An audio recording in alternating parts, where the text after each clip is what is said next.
Today, we're joined by Anthony Wilkes, who is the creator of the PlayScore 2 music scanner app. Thank you so much, Anthony, for joining me. So tell us a little bit more about yourself and the PlayScore 2 app. Hi, Annabelle. It's great to be here talking to you on your podcast. Well, me, I guess I'm a technology person and a musician. I went to music college as a young man, and I also studied engineering at Manchester, where one of the first computing departments originated. And during my life, I've organized a number of startups covering various topics in the computing industry.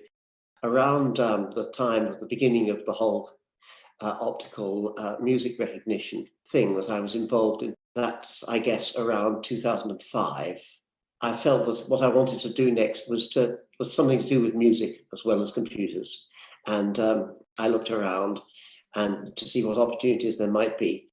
The idea of optical music recognition attracted me for various reasons. At that time, there were no apps, but there was a World Wide Web, and there was a good deal of music on the World Wide Web. Also, if one read a page of text on the web, you could get the text spoken through text-to-speech apps, but you couldn't get a piece of music played. So if you were looking at a piece of music, if you didn't read music or you didn't read music well enough, then you were stuck. You couldn't hear what the music sounded like. And it seemed to me a wonderful idea that sheet music should have a play button, as it were.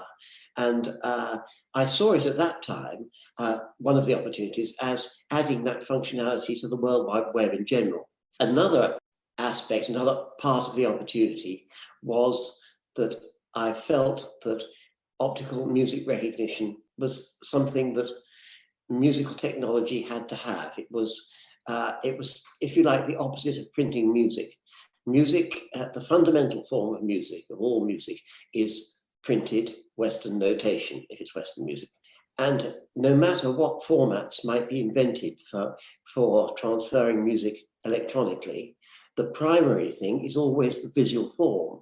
That's what composers write in, that's what people play from, and that documents the music, the thing we call the music. So there must be a way of producing that music, and that's printing it, but there must also be a way of reading it, which can be done by a person, but requires optical music recognition to read it.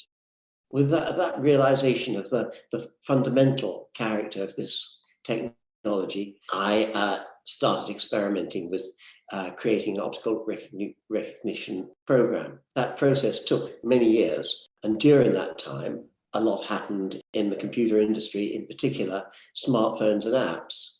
But before we got to that point, the original intention was to provide a toolkit that other developers could use to provide optical music recognition in applications. And by that, I mean the music industry generally, not just PCs, not apps, but in general. But during that time, apps came along, and the opportunity was obvious. The dream of having an app which you could point at a piece of music and hear the music played back to you. By that time, the optical recognition system worked quite well, and we were well on the way to publishing a toolkit that people could use in the industry. So I asked a few musical friends to take pictures of their music with their phones and send it to me. And they did that, and what I got back horrified me. Music consists of nice straight stave lines and vertical bar lines, and everything is nice and rectilinear and organized. But that's not true in a smartphone photograph. Close-up photography introduces a galaxy of different optical distortions, and the reality of it rather shocked me. However, that it added another dimension to optical music recognition. However, we got through that one, and we produced our first optical recognition system for smartphones in about 2015. That first app was called PlayScore, just plain PlayScore.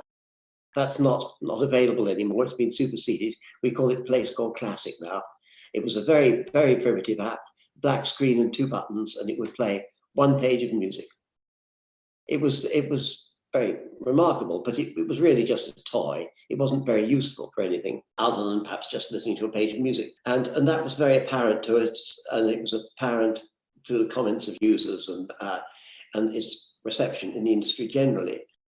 So we set out to make a much more usable and comprehensive app, and that's PlayScore 2.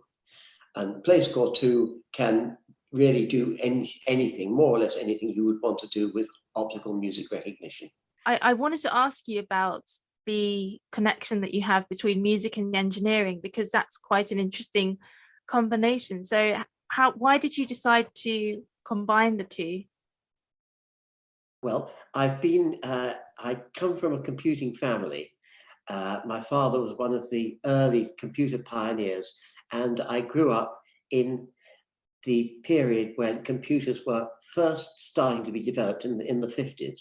I was very lucky as a small boy to be able to see some of these machines. And indeed, when the machines were decommissioned as a technical youngster, I used to have first go at the pickings, and I could collect together components which I could make into crazy adventures at home. But I was also interested in music. I went to music college as well as doing engineering. And in fact, this is not terribly uncommon. A lot of people, scientific people, technical people, people with scientific interests are also interested in music. People say that music and maths go together. I think music and engineering and technology and science do somehow go together. At least you get a lot of people from those disciplines interested in music. And I'm one of those people. I suppose the difference is that I had the opportunity to combine the two. So it's it's an attractive idea to do it, and I had often thought about it, but finding the right project that would let me combine them, well, that's not so easy, but it came along and I jumped at it. And do you still play music? Yes, I'm a chamber music person, and I help run an orchestra in Oxford. I play a lot of string quartets, and I do some performing. I'm also a composer. So you mentioned this phrase, optical music recognition. Can you explain to our listeners what that means, and how has optical music recognition changed the musical landscape over, say, the past 50 years or so? Well, optical music recognition is the name given to a process whereby printed music, or indeed handwritten music, but music notation, is read by a computer. And I mean read not in the sense of taking a photograph, but in the sense of OCR, which I think people will know about, optical character recognition. So the system takes a photograph, but then interprets the music as music, knows about all the notes, the timing, every aspect of the music, and encodes that in an electronic form that can be played or can be transferred to other computers, for example, a music layout program like Sibelius or Dorico. So that's what optical music recognition is. It doesn't have a history of 50 years. It has a history of, I should think, perhaps 15 or 20 years at the most. The first optical recognition product, commercial product, was by Musitech called SmartScore. Before that, there have been quite a number of academic attempts, and indeed, it's quite an active academic field. But that was the first product, and that was sometime in, I think, very late 90s, something of that sort. There have been one or two other products since then, PhotoScore, but not a great many.